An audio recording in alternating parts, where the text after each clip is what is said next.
Big 12 Sports, presented by Menards. It came down to the 27th out to decide the Brewers game on Friday night, and this afternoon the Brewers played comeback kids once again on out number 27.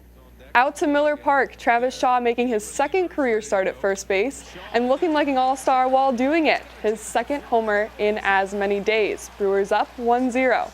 Trevor Story is an all-star, and he would be a Hall of Famer if he played the Brewers every day, his 7th homer in 7 games against the Crew this season. Into the 9th, here's the comeback Crew as Mike Moustakas hits a solo shot to right field, his first as a Brewer and his first trip through the dugout gauntlet. Down to their final out, and Orlando Arcia delivers in a huge spot, an RBI double to left field which scores Ryan Braun to cut it within 1 run. Up next, Hernan Perez and the Rockies helping out the cause as a wild pitch gets past the catcher. Eric Kratz scores to tie the game. Into extra innings we go, and Corey Knebel, facing one of the best hitters in baseball, and Nolan Arenado takes him to the upper decks.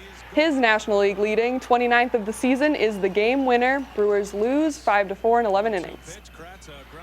You know, Corey's going to bring power stuff, the fastball, and I think he probably just, it's got to be up or down, and I think probably caught too much of the middle, and he obviously put a good swing on it. The Brewers added some depth to the bullpen today. David Stearns claimed right-handed pitcher Jordan Lyles off waivers from the Padres. The 27-year-old has a 3.33 ERA out of the bullpen this season, and Lyles could make his Brewers debut against his former team as Milwaukee opens a 3-game series against the Padres beginning on Tuesday. In 2013, Family Night turned into a family nightmare when Brian Bulaga suffered a torn ACL. Last night, Packer fans held their collective breath as David Bakhtiari was carted off the field with an ankle injury. However, NFL Network is reporting that it is just a sprain and Bakhtiari should be ready for the season opener. Bad weather shortened the practice to just an hour and a half, but it still gave rookies their first taste of football under the lights at Lambeau Field. Deshaun Kaiser is no rookie, but he felt like one last night when he saw the full house. Unbelievable. It's so weird. I kept, asking the different quarterbacks. I'm like, how am I supposed to be feeling right now? Because you get out there, you get into game mode, your heart starts pounding a little bit, the blood starts boiling, and you try to get competitive, and you realize that you're getting ready to throw the ball on some nets and work on some drops. I feel like we're doing great. Just learning, keep going, pushing, and really just trying to execute every time we get out there. And all the mental errors that we have, just learn from them and try never to do them again.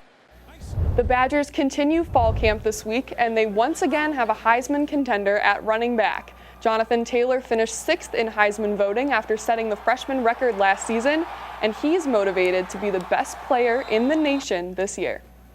What I did last year got me to where I was, but if I want to get better, if I want the team to get better, I got to make sure that I get better on my part. That's one thing that we harp on a lot is everyone focusing on getting better at something. So when we come together as a mesh point, we're better as a team. And finally, Sheboygan native and former Badgers star Sam Dekker has been traded to the Cleveland Cavaliers. Dekker was drafted in the first round by the Rockets in 2015 and spent last season with the Clippers, where he averaged just 12 minutes per game off the bench. Cleveland will be his 3rd NBA team in 4 seasons. That's it for sports. I'm Hannah Schmidt.